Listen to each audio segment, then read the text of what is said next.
I want to start with just a very basic question. And this sounds stupid. It's the dumbest question you've ever heard pointed at a Christian. But I think that we really need to think about it. Do you like God? Welcome to the Altered Call YouTube page. This week on the podcast, we talked about accepting reality. Now, accepting reality is a step in each level of the discipleship path. So I wanted to break it down into a little bit more detail, talk about what I meant by accepting reality, and then move on to new topics. So it really is pretty simple, but I think a lot of people don't approach it in quite the right way. So we spend a lot of time as humans looking to the future, looking to the past. We say, I want to learn these things from the past, or I want to take these things with me into the future. And all of that is fine to a degree. But when we do too much of that, we deny the present. We don't look at an authentic inventory of our lives. We don't look at our lives and say, okay, here's what is. Let's not worry about what happened. Let's not worry about what's going to happen. Here's what is. And accepting reality is stepping into that place. It's saying, okay, right here, right now in this present moment, here's what God has given me. Here's what I have earned to some degree. Here is what he has blessed me with to some degree. And whatever that mix is, that's what you have. That's what you have to take into your next step. So when we're looking at setting a minimum standard, when we're looking at just the very next thing you can do along spiritual lines, you have to take an honest accounting of what you have. If you desire to be an incredibly faithful Christian who has strong beliefs and the ability to tend to things to a better degree, that's fine. You can work that direction. But if you're not there right now, don't put that pressure on yourself. Don't say, oh, well, this is where I'm going, so I need to live in this moment. No, what do you have right now? And we can take a step or two past that. We can say, I know I'm here. I know I'm going here, so let's start moving. But we can't just assume that we're at the end of the road. We can't assume that we have things that we don't yet have. So accepting reality just looks at your life as brutally honest as possible and says, here's what I have, here's what I'm capable of, and so that's what I'm going to give to God. And we talked about doing a couple different inventories. The one that I want to get into on the YouTube side here is what I'm going to call a spiritual inventory. And I think that this is a little bit harder. We're kind of accustomed, if you have any background in business or any just life coaching, self-improvement type stuff, we're kind of good at looking at the non-spiritual aspects of our life and doing an accounting of those. So I'm going to leave that part to you. I want to talk specifically about the spiritual inventory because I think that's the one that we have less experience with. Now, one of the ideas that I've been playing with a lot lately, and I'm not quite sure what to do with it, is this idea of there being kind of two different paths that Christians enter into their spirituality. I think that, and it's a spectrum, so it's not either or, but I think that a lot of people come to God intellectually and they say, okay, these things are true. These things make sense. I like the Bible. All of that feels good. Or people come into spirituality experientially. They say, I had an encounter with God. I had an experience of God that I can't explain. He just stepped into my life and now I don't know all this stuff. I don't know what the Bible says. I don't know all these stories, but I know that I believe in him. And I think that as Christians, while we're going to have a preference, while we're going to have a leaning between the two, I do think that we need to nurture both over time. So that's an idea that I'm playing with. I'm not quite sure what to do with it yet, but I do want to add that context to the rest of this conversation because I think if you can look at it through that perspective as there being kind of these two different skill sets within spirituality that you need to build up. Maybe not one for one, but over time, address them both so that you can be both a Christian that has experienced God and knows who he is, what he does, and one who intellectually understands who he is and what he has said about himself via the Bible, or get into practices such as prayer, reading the Bible, things like that are a little less experiential in the short term and more, I'm going to call it intellectual. I don't have a good phrase for that yet. Maybe I'll come up with one, maybe I won't, but That's as far as I've gotten for now. But in your spiritual inventory, I want to start with just a very basic question. And this sounds stupid. It's the dumbest question you've ever heard pointed at a Christian, but I think that we really need to think about it. Do you like God? Do you like him? And if you do, how much do you like him? There's a lot of guilt and shame here. There's a lot of saying, well, he's God, of course I like him. Or, well, I mean, I have to like him because I'm a Christian. I can't believe in something that I don't like. Okay, how well do you know him? And I'm talking on both sides here. How much of him have you experienced on the experiential side? How much of him have you studied on the intellectual side? How well do you know God? If you don't know him, if you don't know who he is, what he's about, and admittedly, he is infinite, so you don't get to fully know him, you just get to know pieces of him, bits and pieces, and oftentimes we will come to those bits and pieces in different ways. We will experience them, we will learn about them in different ways and at different times. So your perception of God is going to be unique. But whatever perception you have of him, do you like it?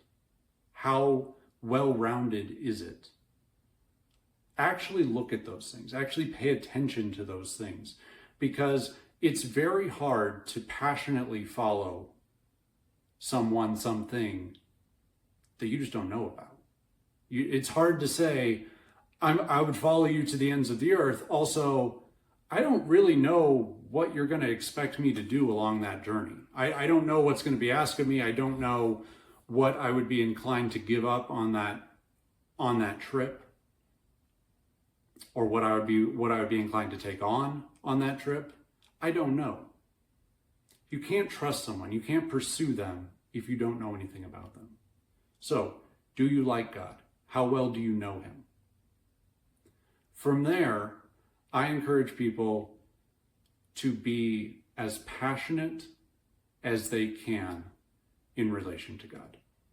I want you to, instead of looking at the rule book, instead of saying, okay, I need to read my Bible for 30 minutes a day because that's what good Christians do. Instead of looking at that, what expression, what pursuit of him do you just enjoy the most? It could be prayer, it could be worship, it could be reading your Bible, it could be going on a walk in nature. What is it that you actually enjoy doing with God? And how much of it do you actually enjoy doing with God? There's this ridiculous thing where we tend to think that we just have to do something because we're kind of supposed to like it. But we get to draw boundaries around that too. Like, my kids know that I love playing with them. Absolutely love it. It is one of my favorite things. Also, I'm good for about 10 to 20 minutes of it, and then I need a break. And then I'm unapologetically going to say, no, we're done with this. Go do whatever you're going to do. We'll come back and we'll play some more later. They know that I love it, but I only do it to the extent that I love it because I don't want it to be a burden. And yet, with God, when we step into that same space, we say, okay, I need to read my Bible for an hour. Why? Because it's what you're supposed to do. Do you enjoy it at all? If you're pursuing God and you're not enjoying the process, I don't know what it is you think you're pursuing. God doesn't want you to begrudgingly follow him. That's not the point. The point is to be in relationship with him. The point is to say, God, I love you. Take over my life. Reshape me in your image. But if you don't like him, if he is a burden, this thing that you have to do, you're just not going to do that. So own the fact that there's only so much of yourself that you're willing to give in this moment. Now, we're going to try and grow that over time. But right here, right now, what is it you're willing to give to God? And give it. Give all of it. Every single day. Whatever you have to give him the whole amount as passionately as you can. And that will change from day to day. Some days, my interactions with God go exactly like this. God, today is terrible. I hate everything. I can't do this. The end. Other times, most days, I start with a 30-minute walk. God and I walk and talk. And that's what we do. It's the first thing I do in the morning.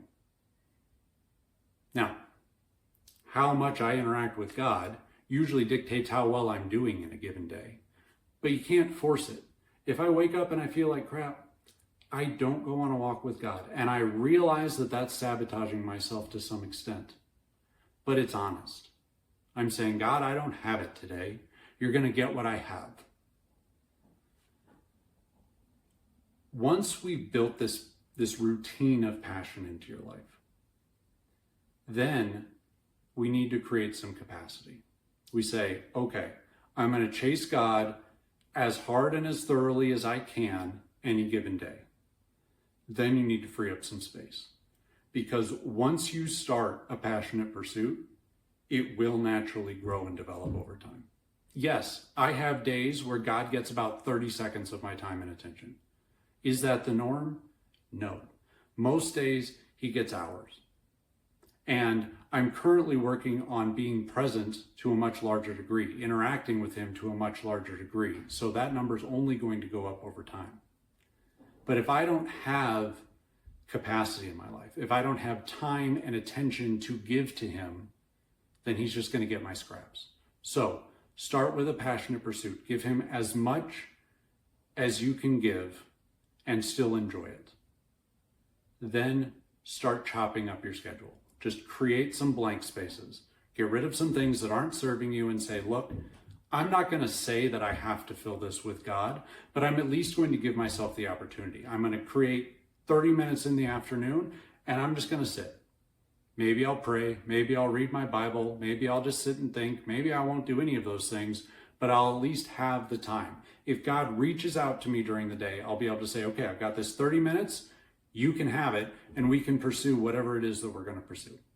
So this is kind of the foundation of building a passionate pursuit. Just ignite whatever limited passion you have, and then create some time. And let God slowly pull you in. He is infinite. He is better than all of us. I'm not worried about you stepping into this space and being disappointed.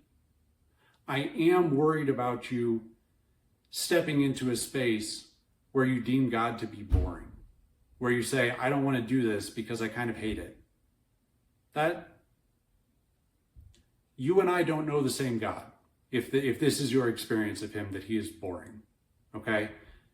From my experience, he talks to me constantly. He's constantly growing me. He's constantly pushing me into new things. And all of those new things are far better than anything else that I know to do on my own.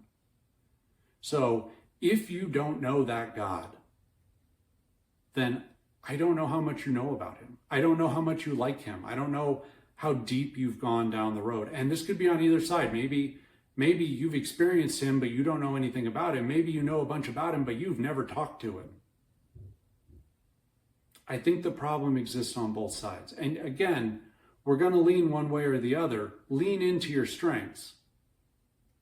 But if you're not doing both, if you're not building both, if you are dispassionate about God somehow, I would be concerned. I would argue you're not doing it right.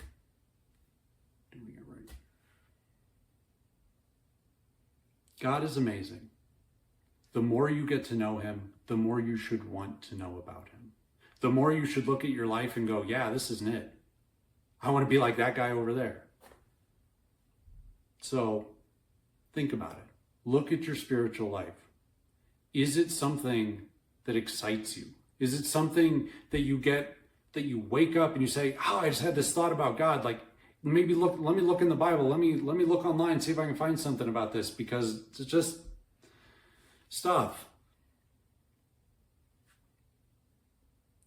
If you're not having those moments, and I don't think they need to be every day, I don't think they need to be every 10 seconds, but if you're not like, God, there's this thing, is this you, is this something else? Then I wonder how much you know him. I wonder how much you know about him. I wonder how much you're experiencing of him in real time. And I would encourage you to pursue one, the other, both. but find God, find a passion for God, free up some room in your schedule so that you can actually worship him, so that you can actually engage with him. And I think you're going to go on a really cool journey. So that's what I've got for today. I just finished recording an interview with one of the guys from my group who's been doing this for a while. We talked about this idea of passion and capacity and how those two kind of just set off a bomb in your life. So that's where some of this is coming from. That'll come out in another couple of weeks to line up with some things on the podcast side. But I thought it was a really good interview. I think it'll be really interesting for people to have, and I will upload that to YouTube once it's available. So next week, we're going to be talking about lens. This is actually one of the videos that I've sat on for the longest. I think I wrote this 3 or 4 months ago. It was actually the very first episode that I wrote in the Belief series. So it has been recorded and untouched for 3 or 4 months. I haven't even listened to it in that time frame. I'll be excited to go back to it when it does come out. But I don't know what we're going to talk about next week. It's going to be interesting. So stay tuned for that. Otherwise, put your phones down, go live some life. Thanks, guys.